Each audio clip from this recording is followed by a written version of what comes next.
कभी ऐसा हुआ है कि यूं ही बस ऐसे ही घड़ी पर नजर गई और समय हो रहा है 11:11।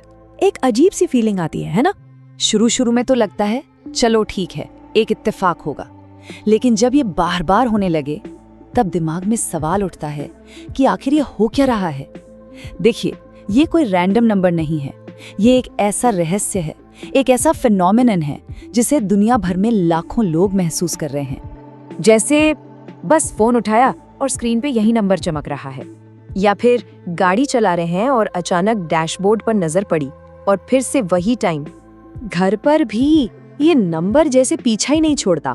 ऐसा लगता है ना जैसे ये कुछ कहना चाहता है।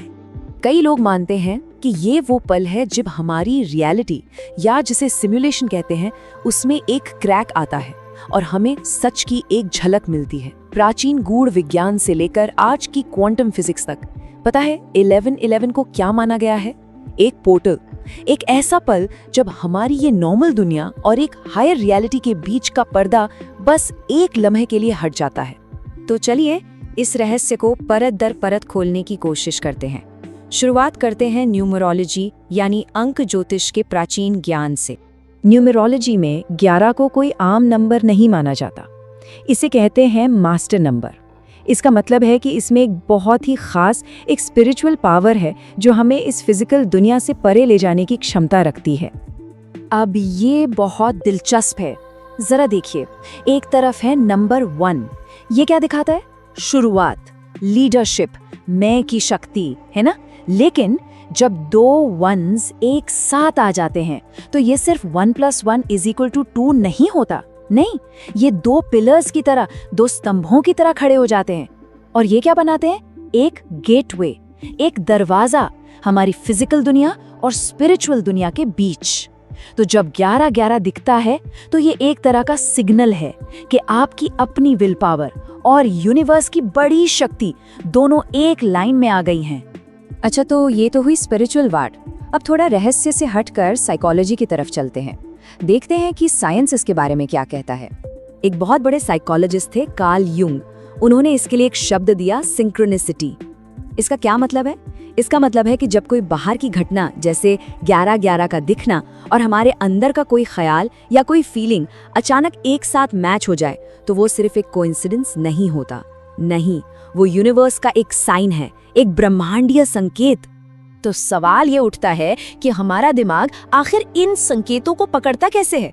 इसका जवाब हमारे दिमाग के अंदर ही छुपा है। एक चीज होती है जिसे कहते हैं रेटिकुलर एक्टिवेटिंग सिस्टम, या शॉर्ट में RAS। आप इसे अपने दिमाग का गेटकीपर समझ सकते हैं। अब देखिए ये काम कैसे करता है। जब हमारा सबकॉन्शियस माइंड यानी अवचेतन मन किसी भी वजह से 11/11 को इम्पोर्टेंट मान लेता है ना, तो वो हमारे ARS को सिग्नल देता है और फिर हमारा ARS इस नंबर को हर जगह नोटिस करवाने लगता है। फोन पर, घड़ी पर, तार में, हर जगह। ये कुछ ऐसा है जैसे यूनिवर्स छोटे छोटे हिंट्स दे रहा हो कि हाँ, सही रास्ते पर हो, चलते रहो। साइंस की बात तो हो गई, लेकिन साइंस से भी परे इसकी बहुत गहरी स्पिरिचुअल मीनिंग भी है। बहुत से लोगों के लिए तो ये सीधा सीधा एक डिवाइन मैसेज है। स्पिरिचुअल गुरु इसकी 3 खास वजहें बताते हैं।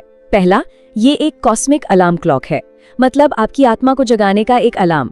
दूसरा, ये सोल अलाइनमेंट का पल है, वो लम्हा जब आपकी आत्मा आपको याद दिलाती है कि जिंदगी का एक बड़ा मकसद है। और तीसरा, इसे एक एंजेलिक साइन भी मानते हैं, मतलब आपके गार्डियन एंजल्स ये बता रहे हैं कि वो आपके साथ है, आपके पास है। चलिए अब एक और बहुत ही मॉडर्न और दिमाग घुमा देने वाली थ्योरी की तरफ चलते हैं। ये थ्योरी इसे टेक्नोलॉजी और सिमुलेशन से जोड़ती है। सोचिए, क्या हो अगर ये पूरी कायनात, ये पूरा ब्रह्मांड एक बहुत बड़ा कंप्यूटर प्रोग्राम हो, एक मैथमेटिकल सिमुलेशन जो सिर्फ जीरोस और वंस के बाइनरी कोड पर चल रहा हो। ये कोई मजाक नहीं है। इस आइडिया को आज बहुत से साइंटिस्ट भी सीरियसली ले रहे हैं। तो इस थ्योरी के हिसाब से 11/11 क्या है? ये सिमुलेशन में एक ग्लिच है, एक सिस्टम कोड। ये आपको ये याद दिलाने के लिए है कि आप इस गेम के सिर्फ एक कैरेक्टर नहीं, बल्कि एक अवेयर प्लेयर हैं। कुछ थियरीज तो इससे भी एक कदम आगे जाती हैं। वो कहती हैं कि 11/11 की फ्रीक्वेंसी हमारे DNA के सोए हुए हिस्सों को एक्टिवेट कर सकती है, हमारी सिक्स्थ सेंस को जगा सकती है। तो अब सबसे जरूरी सवाल कि जब यूनिवर्स बात करने की कोशिश कर रहा है तो जवाब कैसे दें? अगली बार जब 11-11 दिखे तो क्या करना चाहिए? देखिए, एक बहुत सिंपल लेकिन पावरफुल तरीका है। 3 स्टेप्स हैं। पहला स्टेप है द पॉज, यानी विराम। बस रुक जाइए, जो भी कर रहे हैं उसे 11 सेकंड के लिए रोक दीजिए और एक गहरी सांस लीजिए। दूसरा स्टेप है पॉजिटिव इंटेंशन।